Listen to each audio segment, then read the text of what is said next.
अस्सलाम वालेकुम dear students, मैं हूं आपका टीचर राजा जवाद अहमद मीरभर और आप देख रहे हैं मेरा यूट्यूब चैनल राजा जवाद अहमद मीरभर।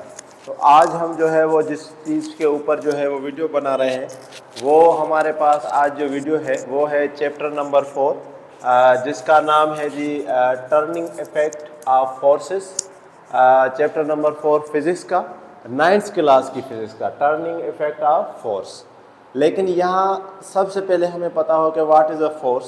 तो फोर्स हम किसको कहते हैं? जिसको हम पुश कर सकें, किसी चीज़ को हम पुल कर सकें, या किसी चीज़ को हम मूव करना चाहें, या किसी चीज़ को हम रोकना चाहें, या किसी चीज़ की अगर हम शक्ल चेंज करना चाहें, तो ये सारी की सारी चीज़ क्या होती है? फोर्सेस होती हैं। इसके लिए हमें फोर्सेस चाहिए। बेसिकली पुल और पुश को हम क्या कहते हैं? फोर्सेस कहते हैं। या मैंने लिखा भी हुआ है, जो मूव करना चाहें अगर किसी चीज़ को तब भी हमें फोर्स लगानी होती है, रोकना चाहें तब भी हम फोर्स लगाते हैं, और किसी की शेप अगर हम देनी चाहें या बिगाड़ना चाहें तब भी हम फोर्स लगाते हैं। एक और चीज़ के फोर्स जो है वो वेक्टर क्वांटिटी है, स्केलर क्वांटिटी नहीं है।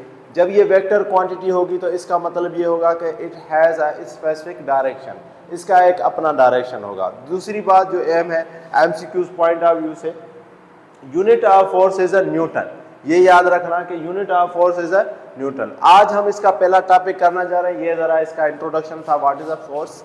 मुख्तलिफ किस्म की फोर्स होती हैं, ठीक है जी। वेट के लिए फोर्स होती है, टेंशन के लिए फोर्स होती है, ग्रेविटेशनल फोर्स होती है, और भी ज़्यादा बहुत ज़्यादा फोर्सेस होती है।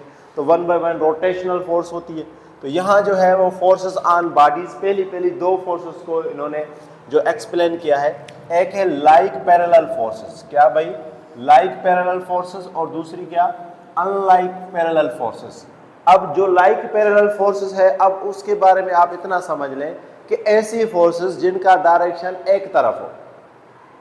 इसका मिसाल आप ऐसे समझ लें कि जिस तरह हम जो है वो ना कार को धक्का लगाते हैं, तो कार को जब हम धक्का लगाते हैं तो कार भी आगे जाएगी और हमारी फोर्सेस भी आगे जाएगी। तो इसको हम क्या कहेंगे? Like parallel forces. तो डेफिनेशन लिखी हुई है, the force that act along the same direction। और यहां पर क्या होगा? the force that act along the different directions। यहां हम इसको इस तरह भी कह सकते हैं कि opposite directions। क्या कह सकते हैं भाई? opposite direction, मुखालिफ सिमत में। जिस तरह अगर छित में पंखा लगा हुआ हो, तो छित में अगर पंखा लगा होगा तो पंखा जो है हुक से लटका हुआ होगा, ठीक है जी। तो पंखा तो नीचे आ रहा है, लेकिन हुक इसको कहाँ खींच रहा है? ऊपर खींच रहा है ना। तो इसका मतलब ये होगा, ये यहाँ पर क्या होगा कि यहाँ पर अपोजिट फोर्स होगी, यानी वो जो है उसको जो है वो ऊपर खींच रहा है, जो हुक जो है, और पंखा कहाँ आ रहा है? नीचे आ रहा है। तो यहाँ पर दो अपोजिट जो है वो है। तो इसलिए अपोजिट फोर्सेस जहाँ लगेंगी या अपोजिट डायरेक्शन में जहाँ लगेंगी तो उनको हम क्या कहेंगे? Unlike parallel forces. अगेन ये भी याद रखें कि जो लाइक पैरेलल फोर्सेस है उनको हम सिंगल रिजल्टेंट फोर्स में हम शो कर सकते हैं।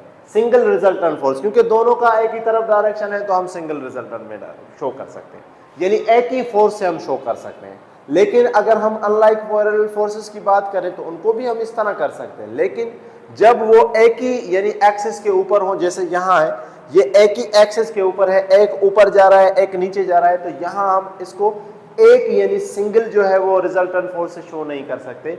यहाँ हम यूज करेंगे कपल को। यहाँ हम क्या यूज करेंगे? कपल को। तो कपल की डेफिनेशन मैंने यहाँ लिखी है, वैसे हम इसको आगे भी पढ़ेंगे। यहाँ इसका टॉपिक भी है कि जब टू अनलाइक पैरेलल फोर्सेस हो जिनका सेम मैग्नीट्यूड हो, लेकिन हो क्या? But not acting along the same line, एक लाइन पर जो है वो एक्शन ना ले रही हो, तब हम वो क्या कहेंगे कि ये क्या बना रही हैं? ये बना रही हैं कपल, ठीक है। तो इसको हम आगे जो है वो एक्सप्लेन भी करेंगे। लेकिन यहाँ आज हमने ये सीखा कि जो लाइक पैरेलल फोर्सेस होंगी, जैसे अगर आप देखें कि जो हमारी गाड़ियाँ होती हैं या मोटरसाइकिल जहाँ होती है या जो कार होती है, तो कारों का जो स्ट्रिंग होता है, जैसे हम उसको घुमाते हैं, जिस तरह भी हम घुमाएंगे उसी तरफ उसके पहिए जो है घूमते हैं।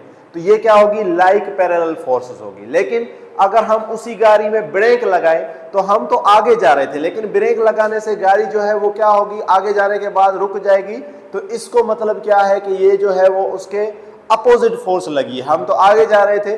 तो ये बातें आपको समझनी है कि अगर सेम डायरेक्शन में जो है फोर्स लगेगी तो उसको हम कहेंगे लाइक पैरेलल फोर्सेस, और अगेन अपोजिट डायरेक्शन में अगर फोर्सेस लगेगी तो उसको हम क्या कहेंगे, अपोजिट फोर्सेस। तो यहाँ ये सारी इनकी डेफिनेशन वगैरह मैंने लिख दी है, होपफुली आपको ये समझ आया होगा। बहुत ही आसान सा टॉपिक था। इंशाल्लाह अगले लेक्चर में हम मिलते हैं किसी और टॉपिक के साथ। Thank you, thanks for watching.